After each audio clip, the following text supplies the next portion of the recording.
O vice-presidente, general Hamilton Mourão, eleito para o Senado pelo Rio Grande do Sul, reagiu a novas condutas de Alexandre de Moraes, ministro do Supremo Tribunal Federal, qualificando as ações do ministro como ápice do autoritarismo. Conforme o senador eleito, as investidas de Alexandre de Moraes ferem de morte o Pacto Federativo, de maneira que o Brasil ruma para um precipício. Mourão asseverou: vive-se hoje, nacionalmente, uma polêmica justificada em função da questão das urnas eletrônicas e das ações contundentes e exacerbadas do TSE. O recente recurso do PL, protocolado mais de 20 dias depois da proclamação oficial das eleições, não dá ao TSE o direito de rejeitá-lo peremptoriamente e extrapolar mais uma vez, por intermédio de uma multa absurda e inclusão dos demandantes em inquérito notadamente ilegal. Some-se a este estado de coisas a foto do presidente do TSE, ladeado por alguns comandantes das polícias militares, materializando o ápice do autoritarismo e ferindo de morte o Pacto Federativo. Hoje, rumamos para um precipício. Assim, é chegada a hora da direita conservadora se organizar para combater a esquerda revolucionária. Necessário é reagir com firmeza, prudência e conhecimento dentro dos ditames democráticos e restabelecer o Estado democrático de direito no Brasil. Anteriormente, o general manifestou-se sobre o convite feito pelo ministro Alexandre de Moraes aos comandantes das polícias militares de todos os estados para uma reunião com ele. O general alertou: vive-se hoje no Brasil, infelizmente, uma violação do Pacto Federativo perpetrada pela mais alta instância do Judiciário. Ações inconstitucionais e ilegítimas são adotadas de maneira monocrática, atacando a autonomia federativa. Nessa direção, confundem erroneamente ordens direcionadas às ações das PMs e DETRANs, violando o Pacto Federativo, situação que materializa um estado de exceção em vigor, fruto da extrapolação do Estado de Direito. Em entrevista em Portugal, o vice-presidente retrucou um jornalista e defendeu o caráter democrático de manifestações pacíficas. Em primeiro lugar, as manifestações não são golpistas. Isso é uma coisa que vocês da imprensa estão colocando. Isso é uma manifestação de gente no Brasil, é uma questão interna nossa, de que não se conformou com o processo, que considera que o processo é viciado. Essas pessoas não estão na rua de forma desordeira, estão num processo de, vamos dizer assim, numa catarse coletiva, no sentido de aceitar algo que eles consideram que não foi correto, e o tempo é o senhor da razão. Dessa maneira, Mourão aferiu: o que eu considero muito claramente é que o árbitro desse jogo, o Tribunal Eleitoral, foi parcial ao longo desse jogo. Isso é o que eu considero. Em entrevista concedida no final de outubro à TC Investimentos, o general Hamilton Mourão fez uma explanação a respeito da insegurança jurídica e da violação aos direitos fundamentais no Brasil.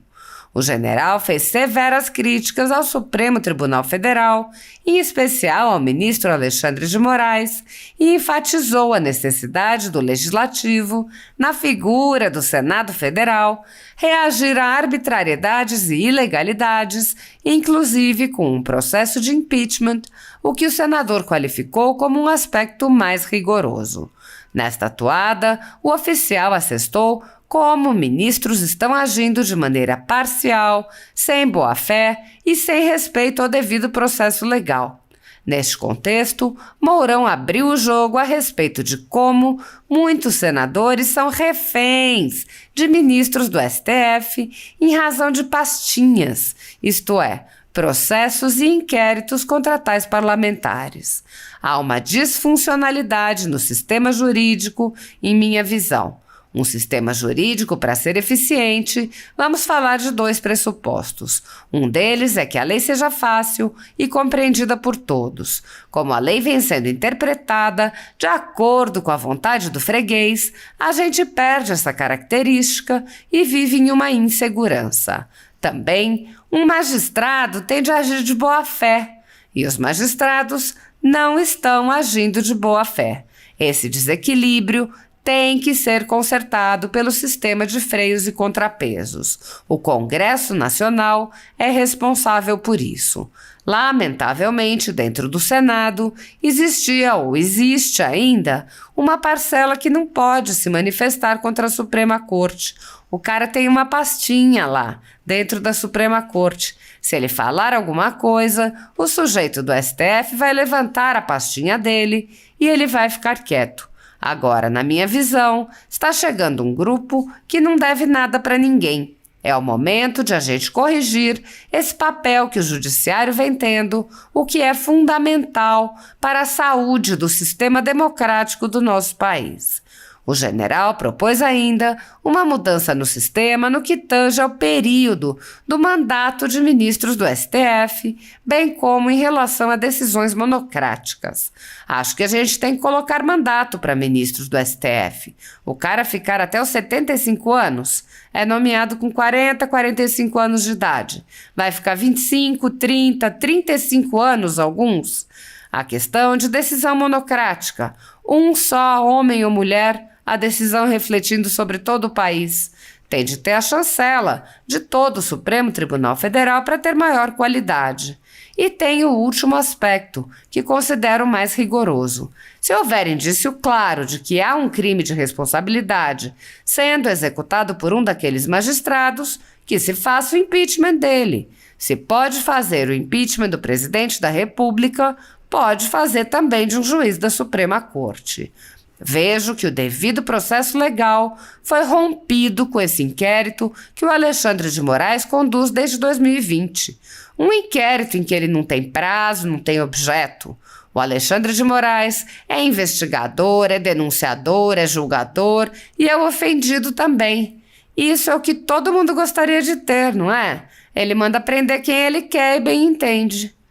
Segundo o vice-presidente, o Brasil vive um contexto de guerra cultural. Essa onda veio dos Estados Unidos, a famosa guerra cultural. Nasce dos Estados Unidos. Se a gente olhar a história americana, entre o final da Guerra Civil e a metade dos anos 60, os 2 partidos, republicano e democrata, se entenderam perfeitamente sobre os grandes temas no país. A partir dos anos 60, quando se inicia o movimento dos direitos civis, há uma entrada de militantes no Partido Democrata com uma visão marxista da sociedade e começa a haver um choque entre os 2 partidos, o que culmina na eleição do Trump em 2016. Os partidos não se entendem mais. O mesmo choque veio para o Brasil e isso se reflete nas decisões que a gente vê sendo tomadas. O Senado vai ter que fazer a sua parte, mas considero que o crime de responsabilidade é a solução mais dura de ser tomada. Outras decisões podem ser tomadas que darão um freio de arrumação entre os poderes. Pedro Albuquerque, CEO da TC Investimentos, comentou: "Hoje nem sei mais o que posso falar em mídias sociais. Está todo mundo com medo. O que a gente pode falar ou não pode falar? Vou ser banido ou não vou? É um nível de insegurança absolutamente brutal." Mourão respondeu proferindo também severas críticas contra a velha imprensa. Isso foi exacerbado ao máximo. Um site usa fatos e tira uma conclusão com viés. Ah, não pode. Entra no pacote o desserviço que a grande imprensa vem prestando ao Brasil. A grande imprensa hoje vem se baseando no sensacionalismo, no consumismo e na tentativa de influir sobre a opinião política das pessoas de acordo com o que eles pensam, deixando de informar efetivamente sobre o que está acontecendo. É um processo, é a guerra cultural sendo travada aqui no Brasil. Nesta atuada, o senador eleito também contextualizou. Um dos pressupostos do sistema democrático é o equilíbrio e a harmonia entre os poderes. São 3 poderes exatamente para que a base esteja equilibrada. Se um poder está se sobressaindo em relação aos demais, ocorre um desequilíbrio e, a partir daí, há uma ameaça ao sistema como um todo. Isso não vem de hoje. Ao longo de anos, o executivo esteve envolvido em uma série de ocorrências policiais, o legislativo, parcela disso, também envolvido nisso. O judiciário teve alguns problemas, mas ficou de fora e passou a ter um protagonismo muito grande. E gostou desse protagonismo. Os magistrados da Suprema Corte passaram a ser reconhecidos na rua. Hoje, não para o bem. Mas na época do julgamento do Mensalão, era todo mundo aplaudido na rua. Hoje andam meio escondidos. Há 10 anos, a Folha Política atua noticiando fatos, discursos, argumentos e denúncias que são obliteradas pela velha imprensa.